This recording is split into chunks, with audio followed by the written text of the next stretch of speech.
لیکن ہجرت کو لیڈ کرنے والے لیڈر کے نام پر ان قبائلی گروپس کو براہیمی کہا گیا۔ یہ نام براہیمی سے مقامی لہجوں میں بگڑتا بگڑتا براہوی اور بروہی بن گیا۔ یہاں پہنچنے کے بعد بلوچ قبائل نے مکران کی ساحلی پٹی پر بھی ڈیرے ڈال لیے۔ چند 100 برس بعد 16ویں صدی میں جب ہندوستان پر مغلوں کی حکومت ہوئی تو وہ بلوچوں کے اتحادی بن گئے۔ انہی کی مدد سے مغلوں نے ایک ہندو حکمران سے کلات کا کنٹرول چھین لیا، لیکن مغلوں نے بلوچوں سے اس مدد کے بدلے میں جو وعدے کیے تھے وہ پھر انہوں نے پورے نہیں کیے۔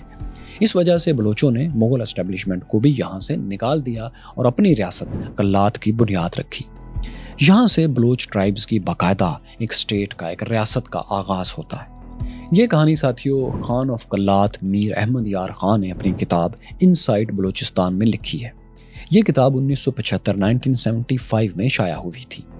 بلوچوں کے بارے میں اسی طرح کی ایک اور لیجنڈ یہ بھی ہے کہ وہ پیغمبر اسلام کے چچا حضرت امیر حمزہ کی اولاد میں سے ہیں۔ انہوں نے اموی حکمران یزید کے خلاف امام حسین کا ساتھ دیا تھا، اسی لیے امویوں نے انہیں ان کے آبائی علاقوں سے نکال کر ہجرت پر مجبور کر دیا۔ بلوچی زبان میں قدیم نظم بھی ہے جس کا مفہوم یہ ہے کہ ہم حمزہ کی اولاد ہیں، خدائی مدد ہمارے ساتھ ہے، ہم حلب سے آئے ہیں، یزید سے لڑے ہیں، ہم نے کربلا چھوڑا، بمبور چھوڑا اور سیستان میں ڈیرے ڈالے۔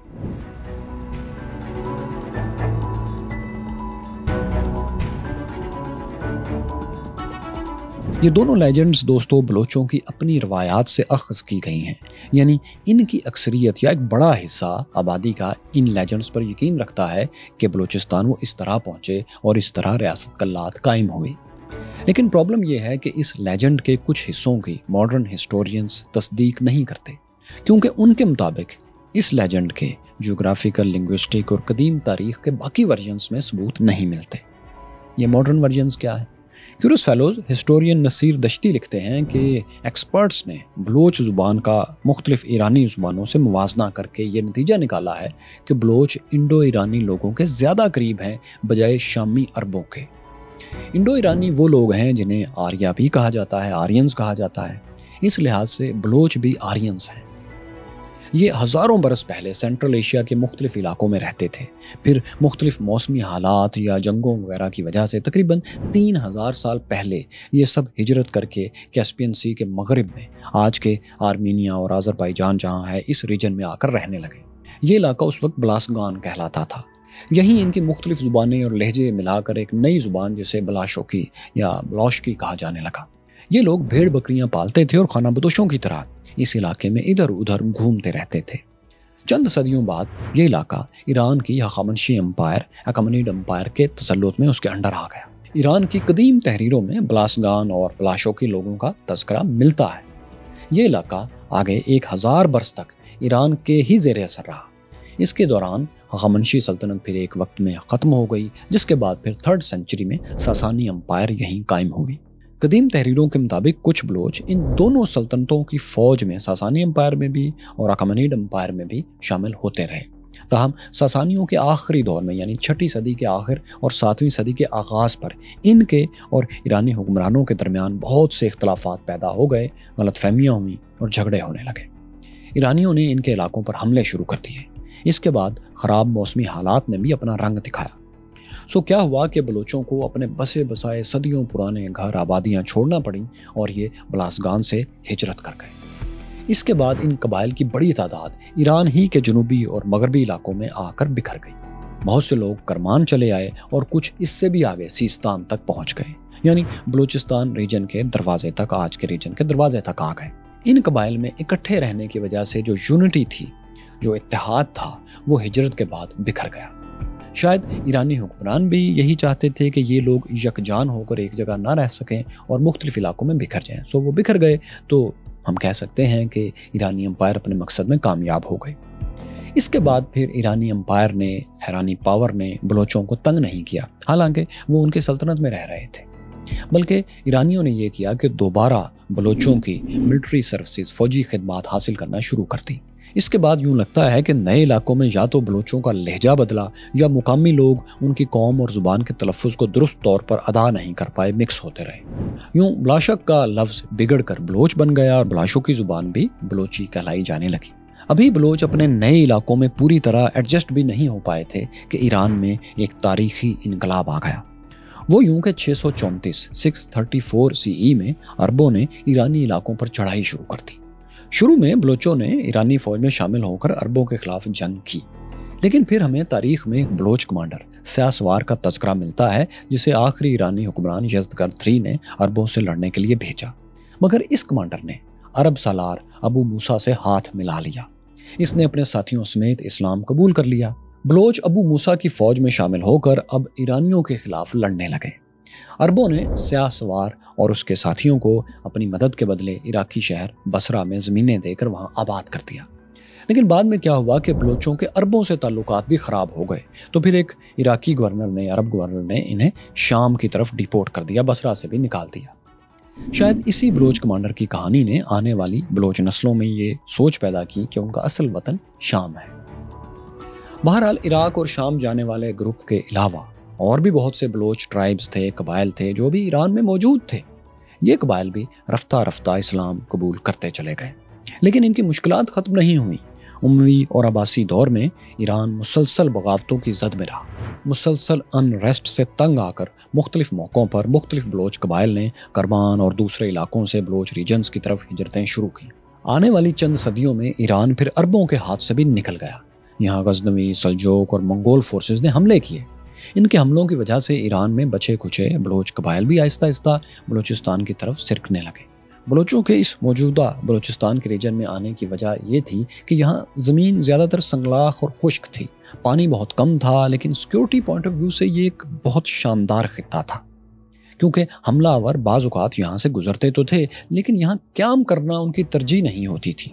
ان کے لیے آگے دریائے سندھ کے دونوں کناروں پر اور دیگر دریاؤں کے گرد آباد بستیاں زیادہ اہم تھیں، کیونکہ ان کو لوٹنا ان کے لیے زیادہ منافع بخش رہتا تھا۔ 12ویں صدی سے 17ویں صدی کے درمیان بلوچوں کی مائیگریشن بہت تیزی سے ہوئی۔ یہ ساری مائیگریشن آخرکار مکران کے ساحل اور دریائے ہلبند کے درمیانی علاقوں میں آ کر تمام ہو گئی۔ بلوچوں نے اس نئے خطے کو اپنا وطن سمجھنا شروع کر دیا۔ انہوں نے اس خطے کو اپنا خون جگر بھی دیا۔ اب دنیا اسے انہی کی مناسبت سے بلوچستان کہنے لگی۔ یہاں جو قبائل پہلے سے آباد تھے، مثلا دارویدین اور ترک اوریجن کے لوگ، ان سے بلوچوں نے راہ و رسم بڑھائی، شادیاں بھی کی، اور رفتہ رفتہ ان کے کلچرز مکس ہو گئے، جیسا کہ بہت سی جگہوں پر تاریخ میں ہجرتوں کے بعد ہوتا ہے۔ یہ سب لوگ بہت حد تک اب ایک ہی بلوچ کلچر کی تصویر پیش کرنے لگے۔ ساتھیو، بلوچ تاریخ کا لیجنڈ ورژن اور ماڈرن ہسٹورین کا موقف ہم نے دونوں آپ کے سامنے رکھے ہیں۔ ان دونوں ورژنز میں ایک بات مشترک ہے، کامن ہے، کہ بلوچ ایران سے تقریباً 1000 برس پر پھیلی ہوئی ہجرت کے نتیجے میں بلوچستان پہنچے تھے۔ بلوچوں نے اپنے لیے محفوظ خطہ تو تلاش کر لیا تھا، لیکن ابھی ان میں اتنی سیاسی ہم آہنگی نہیں تھی کہ وہ اس نئے وطن کو ایک ریاست کی شکل دے سکیں اور اس کی طرح منظم کر سکیں۔ لیکن جب وہ بلوچستان کی آب و ہوا میں رچ بس گئے، ان میں بہت ہم آہنگی بھی قبائل میں ہو گئی، ان کی آبادی بھی بہت بڑھ گئی، تو اب یہاں سے بلوچ تاریخ کے ایک نئے ورژن کا، ایک نئے دور کا آغاز ہوتا ہے، یعنی اپنی ریاست کے قیام کی طرف ان کا سفر شروع ہوتا ہے۔ اس کی ابتدا چھوٹی چھوٹی قبائلی یونین سے ہوئی، جنہیں ایک طاقتور سردار لیڈ کرتا تھا۔ آپ سمجھیں چھوٹے چھوٹے ٹرائبز بن گئے تھے، سب ٹرائبز۔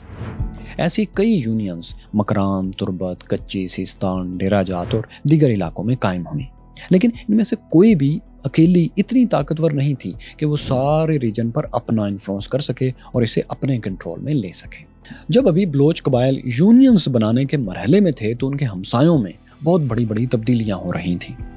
16ویں سینچری میں، 16ویں صدی میں بلوچستان کے ہمسایہ ایران میں صفوی اور ہندوستان میں مغل امپائر قائم ہوئے۔ اس تبدیلی کا اثر بلوچستان پر بھی پڑا۔ اس کی شروعات یوں ہوئی کہ بلوچوں کے لیجنڈری سردار میر چاکر اعظم رند نے سابق مغل شہنشاہ ہمایوں کو سوری پٹھانوں سے دہلی کا تخت واپس لینے میں مدد دی۔ اس کے بعد بلوچستان میں مغلوں کی مداخلت کا انفلوئنس کا دروازہ کھل گیا۔ مغلوں نے جلد ہی یہ کیا کہ جو کلات کا ریجن ہے یہاں اور کوئٹہ کے علاقوں کا کنٹرول خود سنبھال لیا اور وہاں اپنے گورنرز تعینات کر دیے۔ ہاں، بلوچ ٹرائبز کو ان کے علاقوں میں انہوں نے خود مختار ہی رہنے دیا۔ اس کے ساتھ یہ ہوا کہ صفوی سلطنت نے، ایرانی امپائر نے موجودہ سیستان بلوچستان، جو کہ اس وقت بھی ایران کا حصہ ہے، یہاں اور افغان بلوچ علاقوں سے لے کر مکران کے ساحل تک اپنا انفلوئنس قائم کر لیا۔ تاہم 17ویں سینچری کے مڈ میں پہنچ کر ان دونوں امپائرز کا بلوچستان پر کنٹرول پھر کمزور پڑنے لگا۔ اس کا فائدہ بلوچوں نے اٹھایا اور اپنی خود مختار ریاست قائم کرنے کی کوششیں شروع کی۔ ان کوششوں کو کلات کے قریب قائم ہونے والی ایک یونین لیڈ کر رہی تھی۔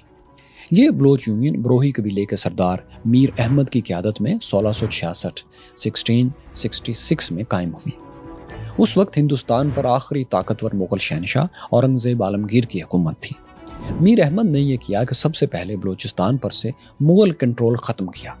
انہوں نے کلات اور کوئٹہ کو مغلوں سے چھین لیا۔ پھر رفتہ رفتہ دیگر آزاد بلوچ یونینز، پٹھانوں اور جاٹوں کو بھی اپنے کنٹرول میں لے لیا۔ انہوں نے کلات کو اپنا دارالحکومت بنایا، کیپٹل بنایا، اور یہاں سے باقی بلوچستان پر وہ حکومت کرنے لگے۔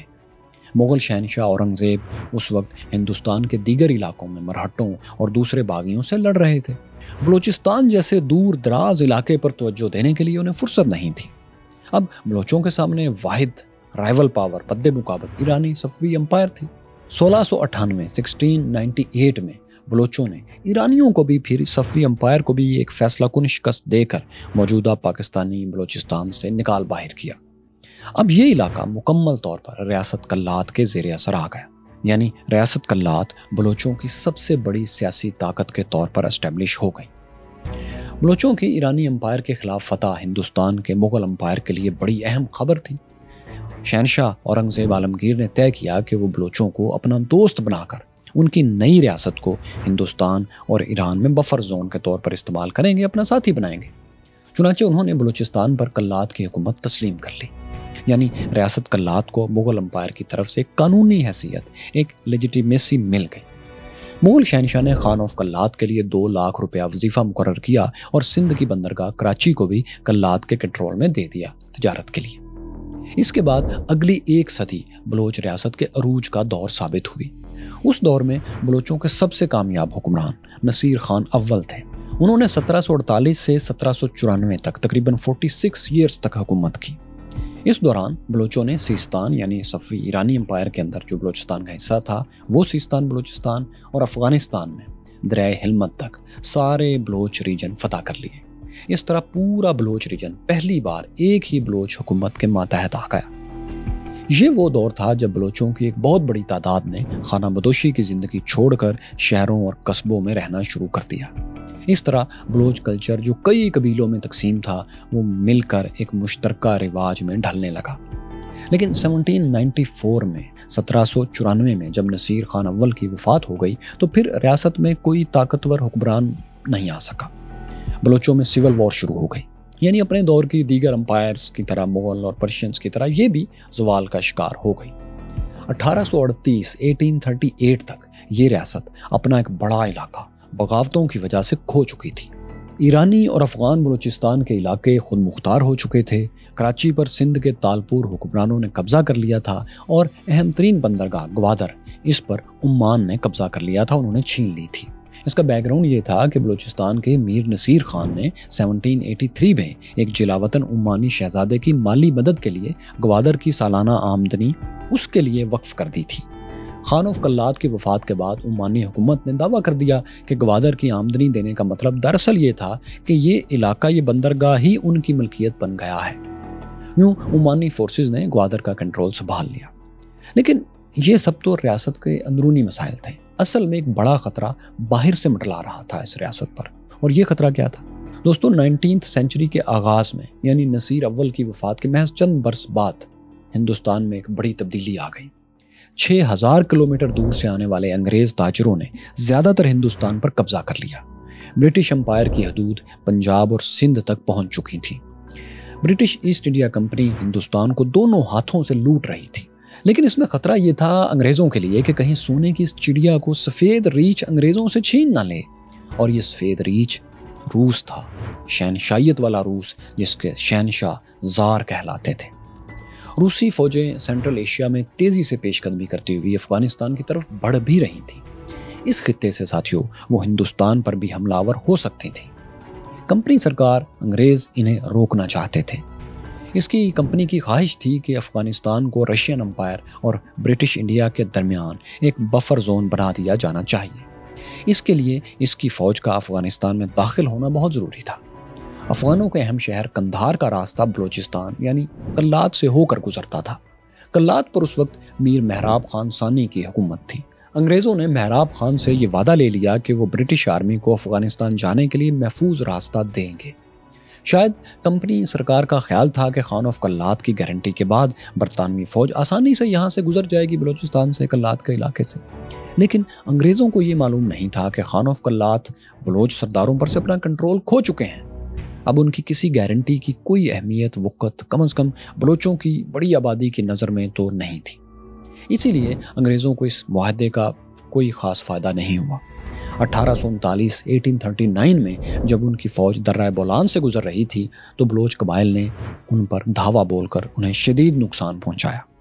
ان لڑائیوں کی پوری تفصیل ویسے ہم آپ کو افغان ہسٹری کی اس ویڈیو میں دکھا چکے ہیں، آپ اس ویڈیو کے بعد دیکھ سکتے ہیں، آئی بٹن میں اس کا لنک بھی ہے۔ خان آف کلات کی گارنٹی کے باوجود کمپنی پر انگریزوں پر حملے ہونے پر وہ بہت غصے میں آئے، میر مہراب سے ناراض ہو گئے۔ پھر یہ ناراضگی دشمنی میں بدلی اور 1839 میں 1839 کے آخر میں انگریزوں نے ریاست کے دارالحکومت کلات پر قبضہ کر لیا۔ میر مہراب خان برٹش فورسز سے لڑتے ہوئے اپنے وطن پر قربان ہو گئے، مارے گئے اس جنگ میں۔ ریاست اب برطانوی فوج کے رحم و کرم پر تھی، لیکن انگریز سنگلاخ پہاڑوں والے اس مشکل علاقے پر حکومت کرنے میں انٹرسٹڈ نہیں تھے۔ ان کو یہاں کوئی لوٹ مار کا سامان شاید نظر نہیں آ رہا تھا۔ انہوں نے ریاست کو نام کی حد تک ہی صحیح لیکن اس کے بعد آزاد رہنے دیا۔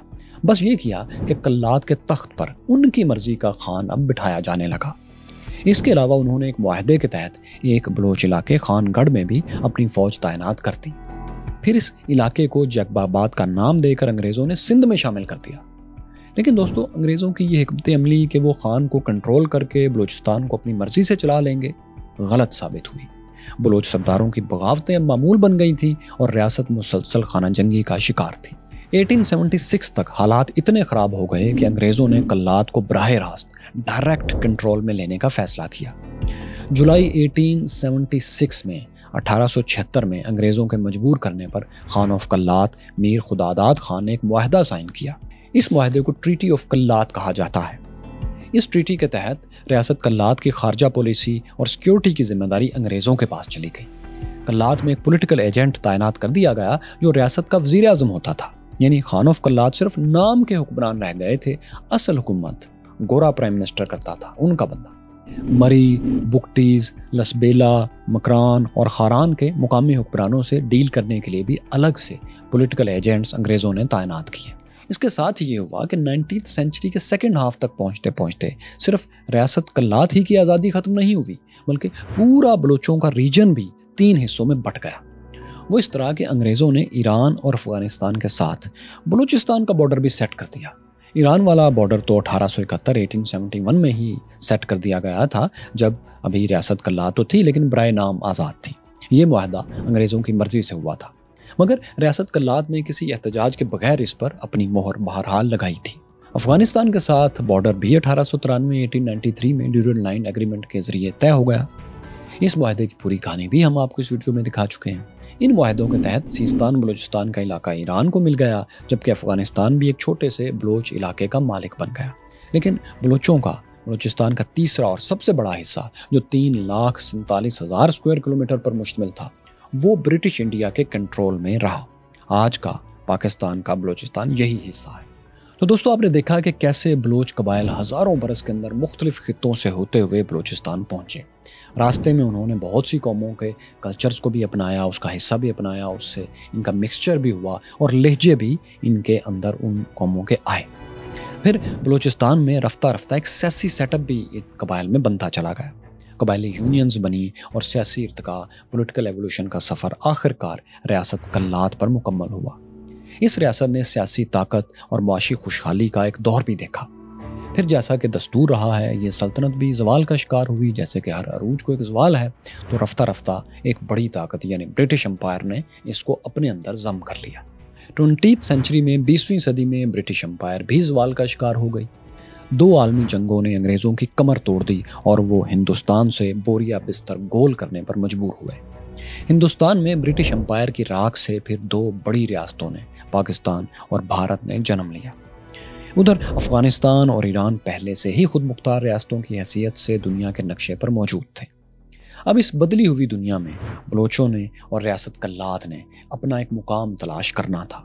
یہی سے ساتھیوں ان مسائل کا آغاز ہوتا ہے، ان کا جنم ہوتا ہے جو آج تک ختم نہیں ہو سکے۔ اس پر ہم ہسٹری آف بلوچستان کے دوسرے اور آخری حصے میں تفصیل سے بات کریں گے، ضرور دیکھیے گا۔ بلوچستان 5 حصوں میں تقسیم تھا اور یہ سارے ایک ایک کر کے خان آف کلات پاکستان سے الحاق چاہتے تھے اور وہ اپنے سرداروں کو قائل کر رہے تھے۔ بھارتی ریڈیو کی نیوز نے بلوچستان کے مستقبل کا فیصلہ کر دیا۔ پنڈت جواہر لال نہرو کو جب اس خبر کا پتہ چلا تو انہوں نے ایک بیان دیا اور معافی مانگ لی۔ جنرل ایوب خان کہا کرتے تھے وہ بلوچوں کو بٹا کر رکھ دیں گے۔ اکبر بگٹی ایک وقت میں بلوچ قوم پرستوں کو غدار ثابت کرنے کی کوششیں کرتے رہے۔ BLA کا سپورٹر سی پیک معاشی منصوبے پر حملے کو حق سمجھ رہا ہے۔ بھارتی لیڈرز کے بیانات بھی بلوچستان میں مداخلت کا اشارہ دیتے ہیں۔ یہ 5واں آپریشن ہے جس کا بلوچستان میں آغاز کیا گیا۔ سیاسی جدوجہد کو خون کا رنگ گہنا رہا ہے۔ کیورس فیلوز، میں فیصل وڑائچ۔ 1947 میں جب پاکستان اور بھارت کی آزادی قریب آ رہی تھی تو بلوچستان عملی طور پر 5 حصوں میں تقسیم تھا۔ ایک حصہ برٹش بلوچستان کہلاتا تھا جو انگریزوں کے براہ راست کنٹرول میں تھا۔ اس صوبے میں کوئٹہ سمیت کچھ ایسے علاقے تھے جنہیں کلات سے لیا گیا تھا، لیکن اس کے زیادہ تر علاقے ماضی میں افغانستان کے کنٹرول میں رہے تھے۔ ان میں پشین، سبی، لورالائی اور دیگر کچھ علاقے تھے جو 1879 میں افغانستان میں معاہدہ گندمک کے تحت انگریزوں کو سرنڈر کیے تھے۔ پھر 1893 میں ڈیورل لائن ایگریمنٹ کے تحت چاگی بھی افغانستان سے الگ ہو کر برٹش بلوچستان ہی کا حصہ بنا لیا گیا تھا۔ معاہدہ گندمک اور ڈیورل لائن ایگریمنٹ کی مکمل کہانیاں ساتھیوں ہم آپ کو دکھا چکے ہیں، ہماری ان ویڈیوز میں ان کی تفصیلات موجود ہیں۔ آئی بٹن پر ٹچ کر کے اس ویڈیو کے بعد آپ دیکھ بھی سکتے ہیں۔ برٹش حصے کے بعد بلوچستان کا دوسرا اہم حصہ ریاست کلات تھی جو ایک پرنسلی اسٹیٹ کے طور پر قائم تھی۔ اس کے بعد 3 مزید علاقے تھے، لسبیلا، خاران اور مکران، جو پہلے کلات کا حصہ رہ چکے تھے، لیکن ان علاقوں کے حکمران کلات کے خلاف بغاوتیں کرتے رہے تھے، یعنی خان آف کلات کی اتھارٹی کو وہ نہیں مانا کرتے تھے۔ انگریز بھی یہ بات جانتے تھے، اسی لیے برطانوی حکومت نے ان علاقوں کو کلات سے الگ کر کے پولیٹیکل ایجنٹس کے ماتحت کر دیا تھا۔ خاران کو تو انگریزوں نے 1942 میں 1942 میں الگ ریاست یعنی ایک الگ سے پرنسلی اسٹیٹ کا درجہ بھی دے دیا تھا۔ بلوچستان کے ان 5 علاقوں کے سامنے اب یہ سوال کھڑا تھا کہ وہ آزادی کے بعد، ہندوستان کی آزادی کے بعد، تقسیم کے بعد کس ملک میں شامل ہونا چاہیں گے، پاکستان میں یا بھارت میں۔ پہلا فیصلہ ساتھیوں برٹش بلوچستان نے کیا۔ کیا میں پاکستان سے تقریباً 1.5 ماہ پہلے 29 جون کو ہی کوئٹہ میونسپلٹی نے اور شاہی جرگے نے پاکستان میں شمولیت کا فیصلہ دے دیا۔ اگلی باری اب ریاست کلات کی تھی۔ خان آف کلات پاکستان کے ساتھ الحاق کے لیے تیار تھے، لیکن وہ کسی حتمی فیصلے سے پہلے اپنے بلوچ سرداروں کو اعتماد میں لے لینا چاہتے تھے۔ عارضی طور پر انہوں نے پاکستان سے ایک سٹینڈ سٹل ایگریمنٹ کر لیا، یعنی معاملات جوں کے توں رکھے جائیں گے جب تک کوئی فائنل فیصلہ نہیں ہو جاتا۔ 4 اگست 1947 کے روز یہ معاہدہ سائن ہوا۔ دستخط کے بعد خان آف کلات نے قائد اعظم سے کہا، سر میری کوششوں کے نتیجے میں بلوچ علاقے کیا میں پاکستان سے 10 روز پہلے ہی اس کا حصہ بن چکے ہیں۔ قائد اعظم نے جواب دیا، اس میں کوئی شک نہیں کہ آپ کی کوششوں کی وجہ سے ہی بلوچ ہمارے ساتھ ہیں۔ پاکستان کا ہر شہری آپ کا احسان مند رہے گا۔ مطلب زبانی طور پر خان آف کلات اور قائد اعظم میں الحاق کا معاہدہ طے پا گیا، ایک زبانی ایگریمنٹ ہو گیا۔ جب 14 اگست کو پاکستان قائم ہو گیا تو اس نقشے میں برٹش بلوچستان تو شامل تھا، کیونکہ وہ پاکستان میں شامل ہونے کا فیصلہ کر چکا تھا۔ کلات کا معاملہ البتہ ابھی وہاں پارلیمنٹ کے پاس تھا۔ دسمبر 47 اور جنوری 48 میں کلات پارلیمنٹ کے دونوں ایوانوں کے اجلاس دادر میں منعقد ہوئے۔ ان میں اراکین کی میجورٹی نے پاکستان کے ساتھ شامل ہونے کے حق میں ووٹ نہیں دیا، جس کے بعد دونوں حکومتوں میں پاکستان اور کلات میں مذاکرات جاری رہے۔ اس دوران 17 اور 18 مارچ 1948 کو لسبیلا، خاران اور مکران کے مقامی سرداروں نے پاکستان میں شامل ہونے کا فیصلہ کر لیا، جس کا کہ ریاست پاکستان نے اعلان کر دیا۔ دوسری طرف اب یہ ہوا کہ اکیلے خان آف کلات رہ گئے، کلات کی ریاست رہ گئی، تو خان آف کلات بھی اپنی پارلیمنٹ اور سرداروں کو قائل کرنے کی کوششوں میں لگ گئے۔ انہوں نے حکومت پاکستان کو پیغام بھیج دیا کہ الحاق کا معاملہ 3 ماہ میں ہم لوگ فائنل کر لیں گے۔ لیکن اس سے پہلے کہ 3 ماہ کی یہ مدت پوری ہوتی، ایک ایسی خبر پھیلی جس نے پاکستان اور کلات کی حکومتوں میں غلط فہمیاں پیدا کر دیں۔ یہ خبر آل انڈیا ریڈیو نے نشر کی تھی، جس میں کہا گیا تھا کہ 2 ماہ پہلے ریاست کلات نے بھارت کے ساتھ الحاق کی درخواست کر دی تھی، لیکن بھارتی حکومت نے چونکہ کلات کا بارڈر ساتھ نہیں لگتا، اس بنیاد پر یہ درخواست مسترد کر دی۔ ہسٹورین میر گل خان نصیر نے خان آف کلات کے حوالے سے لکھا ہے کہ انڈین ریڈیو کی خبر سفید جھوٹ تھی۔ اس کا مقصد پاکستان کو جلد بازی میں کسی اقدام پر مجبور کرنا تھا تاکہ ایسے کسی اقدام کا پاکستانی اقدام کا جواز بنا کر بھارت بھی اپنے جغرافی میں موجود ریاستوں حیدرآباد اور جوناگڑھ کے ساتھ اسی قسم کا برتاؤ کر سکے۔ خان آف کلات بھی یہ بات سمجھتے تھے، اس لیے انہوں نے اس خبر پر بھارت سے احتجاج کیا۔ بھارتی وزیر اعظم پنڈت جواہر لال نہرو نے انڈین اسمبلی میں خطاب کر کے کہا کہ ریڈیو پر یہ خبر غلط فہمی کے نتیجے میں چلی ہے اور انڈین حکومت اس پر معذرت کرتی ہے۔ اب بظاہر تو سب نے اپنی اپنی صفائیاں دے دی تھیں، لیکن تیر تو کمان سے نکل چکا تھا۔ اس خبر نے حکومت پاکستان کو حساس کر دیا تھا اور سخت فیصلے لینے پر وہ مجبور ہو چکے تھے۔ کوئٹہ میں تعینات پاک فوج کو الرٹ کر دیا گیا تھا کہ اگر ضرورت پڑے تو کلات میں ملٹری ایکشن کیا جا سکے۔ ہسٹورین نصیر دشتی کے مطابق پاک فوج کے دستے تو بلوچستان کے علاقوں پسنی اور جیونی میں داخل بھی ہو گئے تھے۔ یہ سب کچھ اس انڈین نیوز کا اس خبر کا نتیجہ تھا جو غلط فہمی کی بنیاد پر بظاہر چلی تھی۔ خان آف کلات لکھتے ہیں کہ ان حالات میں اب سوچ بچار کا وقت نہیں رہا تھا، اس لیے میں نے قبائلی سرداروں کی رسمی اجازت کے بغیر بطور خان آف کلات 30 مارچ 1948 کے روز الحاق کے ڈاکومنٹس پر دستخط کر دیے۔ ان کا کہنا ہے کہ میں الحاق کا فیصلہ اگر نہ کرتا تو پاکستان کی پوزیشن مزید خراب ہو جاتی، یعنی انہیں آپریشن کرنا پڑتا یا پھر کوئی بدتسمی ہوتی۔ ساتھیوں، یہاں کہانی میں ایک ٹوسٹ آتا ہے۔ خان آف کلات کا فیصلہ ان کے چھوٹے بھائی پرنس عبد الکریم خان نے تسلیم نہیں کیا۔ انہوں نے بلوچ نیشنل لبریشن کمیٹی کے نام سے ایک تنظیم بنائی اور بغاوت شروع کر دی۔ یہ بغاوت ناکام رہی اور 12 جولائی 1948 کے روز فوج نے انہیں گھیر کر سرنڈر پر مجبور کر دیا۔ تاہم کچھ عرصے بعد پرنس عبد الکریم کو رہا کر دیا گیا تھا۔ برٹش بلوچستان، کلات، خاران، لسبیلا اور مکران کے پاکستان میں شامل ہو جانے کے بعد اب بلوچستان ریجن کا صرف ایک علاقہ الگ رہ گیا تھا، یہ تھا گوادر کی بندرگاہ۔ یہ بندرگاہ 18 سینچری سے جنوبی ریاست عمان کے کنٹرول میں تھی، لیکن اسے بھی 1958 میں پاکستان نے 30 لاکھ پاؤنڈز کے عوض عمان سے حاصل کر لیا۔ اس طرح 11 سال میں، تقسیم کے 11 سال میں بلوچستان کا پورا موجودہ ریجن مکمل طور پر پاکستان میں ضم ہو گیا۔ 1948 میں عبد الکریم خان کی بغاوت کے خلاف پہلے فوجی آپریشن کے بعد چند برس تو بہت امن سے گزرے، لیکن جلد ہی پھر وائلنس شروع ہو گیا۔ اس کی وجہ تھی 1 یونٹ۔ اب جانتے ہیں کہ پاکستان مشرقی اور مغربی حصوں میں تقسیم تھا۔ ایسٹ پاکستان، مشرقی پاکستان جو صرف ایک بنگالی صوبے پر مشتمل تھا، اس کی آبادی ویسٹرن پارٹ کے تمام صوبوں سے زیادہ تھی، اس لیے قومی اسمبلی میں انہی کی سیٹس کا نمبر بھی سب سے زیادہ بن جاتا تھا، یعنی ایک صوبہ باقی تمام صوبوں سے طاقتور سیاسی پوزیشن لے لیتا تھا یا لے سکتا تھا۔ اس فرق کو ختم کرنے کے لیے 1955 میں جب اسکندر مرزا گورنر جنرل تھے 1 یونٹ قائم کیا گیا۔ اس کا مطلب یہ تھا کہ ایسٹ پاکستان ایک صوبہ ہوگا، 1 یونٹ ہوگا، اور ویسٹ پاکستان کے چاروں صوبے مل کر ایک صوبہ 1 یونٹ بنیں گے۔ دونوں یونٹس کو قومی اسمبلی میں برابر کی نمائندگی دے دی جائے گی۔ اس پالیسی کے تحت بلوچستان سمیت مغربی پاکستان کے تمام صوبوں کو، اکائیوں کو ملا کر جو 1 یونٹ یا ایک صوبہ بنایا گیا، اسے پروونس آف ویسٹ پاکستان کہا گیا۔ 1956 میں 1956 میں پاکستان کا پہلا آئین بنا۔ اس میں قومی اسمبلی کی 300 نشستیں رکھی گئیں، جن میں سے آدھی 150 ایسٹ پاکستان ایسٹرن پارٹ کے 1 یونٹ کو اور دوسری 150 جو تھیں وہ ویسٹ پاکستان کے یونٹ کے لیے مختص کر دی گئی، یعنی ملک کے دونوں حصوں کو برابر نمائندگی دے دی گئی۔ اب بظاہر تو یہ ایک انتظامی معاملہ تھا، لیکن اس سے مغربی پاکستان میں پیچیدگی یہ پیدا ہوئی کہ قوم پرست حلقوں میں اپنی شناخت کے مٹ جانے کا خدشہ پیدا ہو گیا۔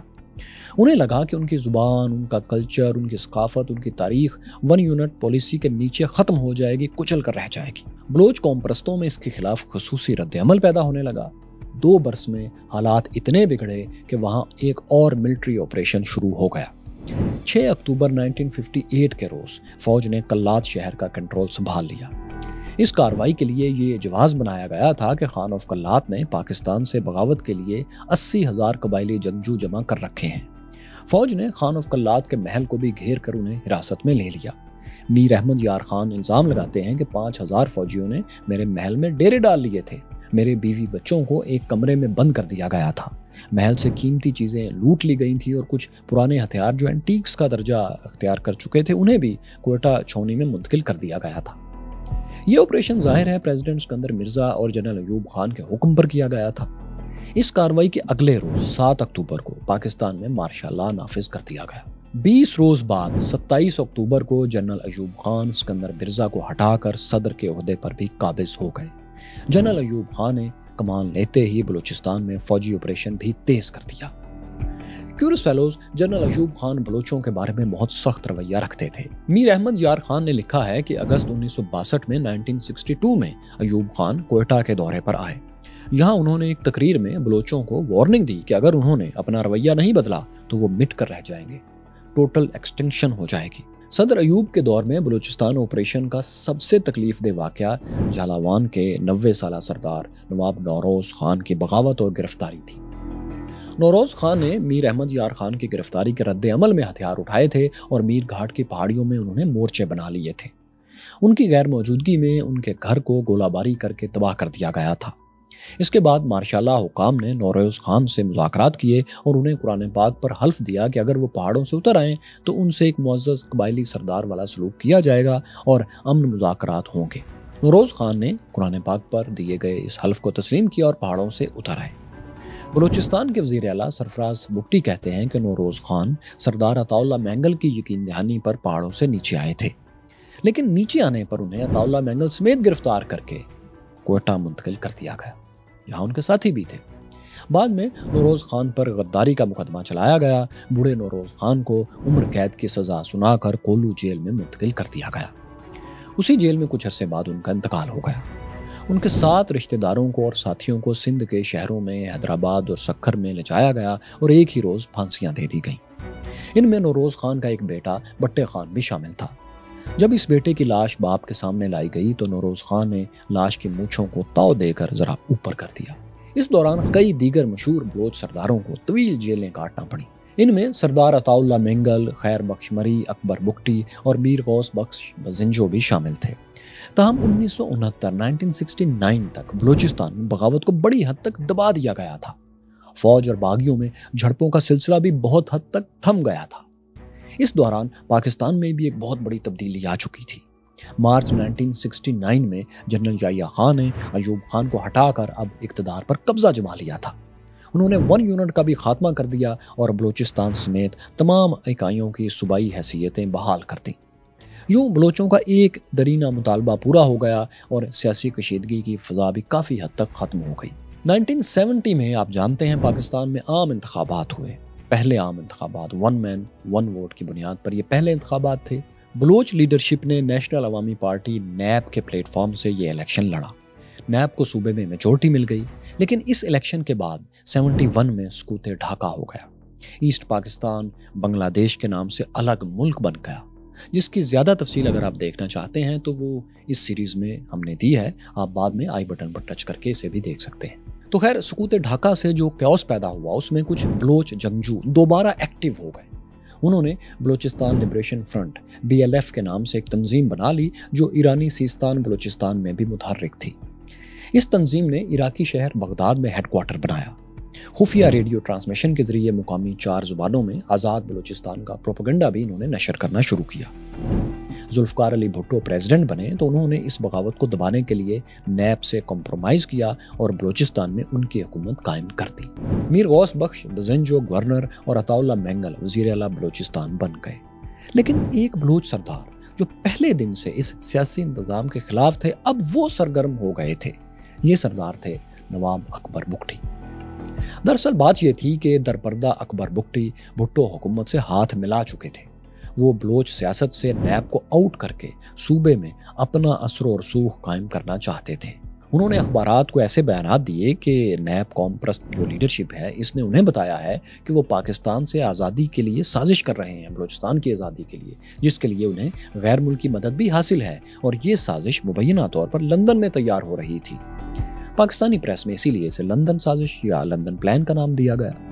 اکبر بگٹی نے دعویٰ کیا تھا کہ ایک خفیہ تنظیم بلوچ لبریشن آرگنائزیشن